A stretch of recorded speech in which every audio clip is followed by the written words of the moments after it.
Después de una montaña rusa de incertidumbres, el boxeo se queda en el programa de los Juegos Olímpicos. Pero, ¿por qué estuvo a punto de salir? ¿Cómo se dio su regreso? Y aquí el spoiler, ¿qué podrá pasar en Los Ángeles 2028? En 2016, después de los Juegos de Río de Janeiro, el Comité Olímpico Internacional excluyó a la Asociación Internacional de Boxeo Amateur al descubrir distintos actos de corrupción en el torneo. Como contexto, los Olímpicos se organizan con el apoyo de las federaciones internacionales de cada deporte, desde su proceso de clasificación hasta la logística del torneo en los Juegos. Y el COI, al ver estas prácticas, ya no quiso apoyarse de la AIBA para el torneo de box. Pero para no afectar a los atletas, el COI accedió a realizar el torneo de boxeo en Tokio 2020 y París 2024, aunque no hubiera una federación internacional con su aval.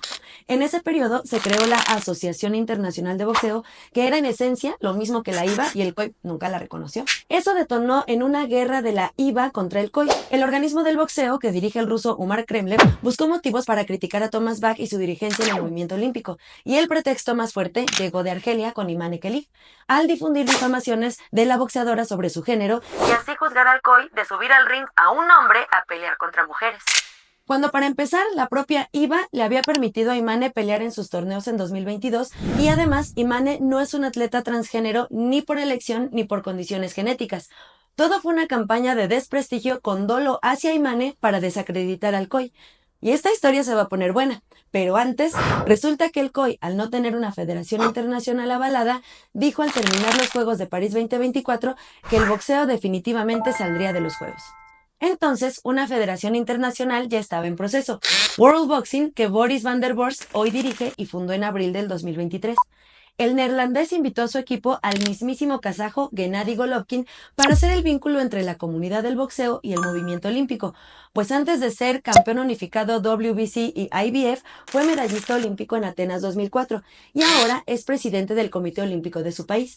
Gennady fue el mejor eslabón para que World Boxing tenga hoy a casi 90 países afiliados, aunque todavía está pendiente que se agrupe México. En febrero de 2025, el COI anunció que daría un aval temporal a World Boxing y en marzo, en su última asamblea como presidente del organismo, Thomas Bach habló a los boxeadores para asegurarles que competirían en los Olímpicos del 2028 si su federación nacional es reconocida por World Boxing. De hecho, en esa asamblea estuvieron tanto Van der Borst como Triple G. Esta capacidad de reacción fue muy oportuna, pero hubo al menos 5 variables importantes para que el COI revirara la decisión de excluir al boxeo. El boxeo es, con el atletismo o la lucha, uno de los deportes fundadores de los Juegos Olímpicos desde la antigua Grecia. Es decir, es parte del ADN de los Juegos. No todos los países podemos ser buenos en todos los deportes. Excepto China o Estados Unidos, el resto ha enfocado su nivel competitivo en disciplinas específicas, como Gran Bretaña en ciclismo, Corea del Sur en tiro con arco o Etiopía y Kenia en atletismo de fondo. Para la mayoría de los países es difícil crear infraestructura deportiva, por ejemplo, en deportes acuáticos, si ya padecen una crisis de desabasto de agua.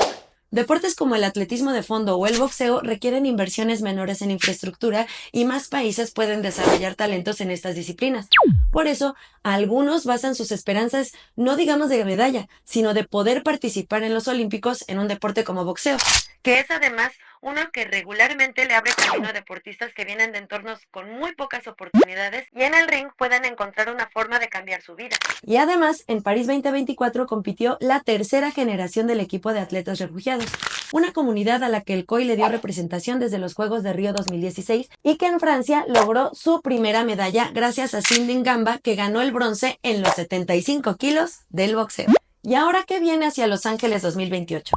Por supuesto que en una ciudad con tradición boxística tenía que hacerse este torneo olímpico, aunque los Juegos se harán bajo la administración de Donald Trump como presidente de Estados Unidos y que a principios de 2025 firmó un decreto para impedir que los atletas transgénero compitan en eventos del género que eligieron. Entre la confusión, las fake news y los prejuicios se han encendido alertas que no existen. La única persona transgénero que ha competido en unos olímpicos es la neozelandesa Laurel Hubbard, que en la halterofilia de Tokio 2020 terminó en último lugar en la división heavy. ¿No ha habido más? Pero el mundo revira a mirar hacia Imane Khelif para bloquear su camino en defensa del deporte femenil y de una competencia justa, aduciendo ventajas hormonales.